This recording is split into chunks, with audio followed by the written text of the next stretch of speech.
Hello दोस्तों, तो स्वागत है आपका इस चैनल आइए ज़िंदगी में। तो आज हम देखेंगे कि जो ऊंचाई वाला जो क्षेत्र होता है तो युद्ध करना कितना चुनौतीपूर्ण होता है। सेना को कैसे ट्रेनिंग दिया जाता है, प्रशिक्षण जो दिया जाता है उसके बारे में आज हम देखेंगे। तो चलिए आज हम देखते हैं एक रिसेंट जो टॉपिक अभी चल रहा है न्यूज़ में, तो उससे रिलेटेड कुछ अहम न्यूज़ हम देखते हैं। चलिए, तो जो भारत चीन सीमा विवाद अभी जो चल रहा है उसी से जुड़ी है।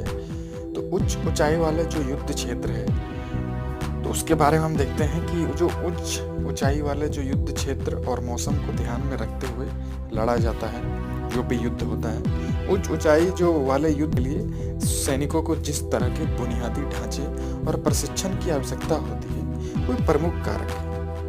जो चीन भारत युद्ध के दौरान लद्दाख में पैंगोंग झील के पास एक इलाके में गश्त की जाती है।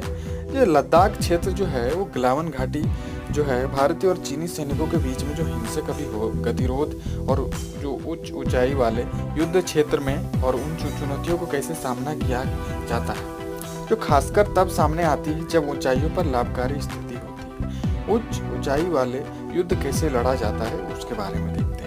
उच्च ऊंचाई वाले युद्ध क्षेत्र और मौसम को ध्यान में रखते हुए लड़ा जाता है। उच्च ऊंचाई वाले युद्ध के लिए सैनिकों को जिस तरह के बुनियादी ढांचे और प्रशिक्षण की आवश्यकता होती है वे प्रमुख कारक हैं। इस तरह के युद्ध का विकास एक लंबा रास्ता तय करता है। यूरोपीय देशों के पास उन देशों में प्रचलित प्रकार के इलाकों को देखते हुए पहाड़ ब्रिगेड थे।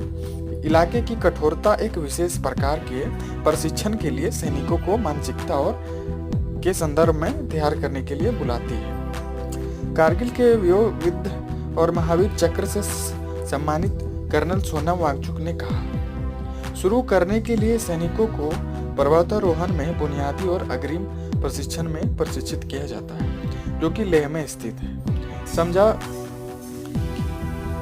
माउंट एवरेस्ट कॉर्प्स क्या है उसके बारे में देखते हैं। आमतौर पर भारत को पहाड़ी युद्ध कौशल का एक केंद्र माना जाता है क्योंकि देश के अधिकांश उत्तर और उत्तर पूर्व में ऐसे कौशल की आवश्यकता होती है। इस तरह के युद्ध में लद्दाख स्कॉट्स को सर्वश्रेष्ठ माना जाता है। माउंटेन चॉप इस तरह के युद्ध में शामिल एक रणनीति भारत में विकसित हुई जहां पहाड़ी इलाकों को स्केल करना बहुत मुश्किल है। कर्नल सोनम ने कहा, ऊपर बढ़े दुश्मन की मानसिकता का आकलन करने की जरूरत है। पूरी स्थिति का जायजा लेते हुए सबसे आसान तरीकों का पता लगाने की जरूरत है। खासकर जब खड़ी चट्टानें होती हैं तो आमतौर पर माना जाता है कि जिस दुश्मन ने रक्षात्मक पद संभाला है वह कठिन दृष्टिकोणों की ओर से कम पहरा होगा। मूल रूप से सबसे कठिन दृष्टिकोण जहां दुश्मन को कम से कम प्रतिरोध देने की संभावना है उसका उपयोग करने की आवश्यकता है कि कुशलता से। एक भारतीय सेना का काफिला श्रीनगर के उत्तर पूर्व में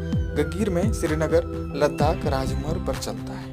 गलावन घाटी जैसे ऊंचाई वाले जगह पर युद्ध में शामिल होने वाली चुनौतियां क्या है? तो एक बड़ा कारक वह है जिसने रक्षात्मक पद संभाला है और जो उच्च भूमि पर बैठा है। एक बार जब सैनिक उच्च भूमि पर बैठे होते हैं तो उन्हें वहां से विस्थापित करना बहुत मुश्किल हो जाता है। गलावन वैली जैसी जगह में जो बिल्कुल बंजर है वहां बहुत कुछ छिपा नहीं है। उच्च भूमि पर सैनिक बिल्कुल स्थिर है जो निचले इलाकों को आसान लक्ष्य बनाते हैं। दुश्मन उन्हें एक एक करके उठा सकते हैं। आमतौर पर पहाड़ी युद्ध में निचली जमीन पर सैनिक 1 से 6 के युद्धक अनुपात का उपयोग करते हैं, लेकिन गलवान की तरह परिस्थितियों में यह 1 से 10 तक हो जाता है। आमतौर पर पहाड़ की लड़ाई अंधेरे की अवधि का उपयोग करते हुए विरोधी सेना तक पहुंचने के लिए लड़ी जाती है। दिन की पहली रोशनी से पहले उन्हें व्यस्त कर दिया जाता है।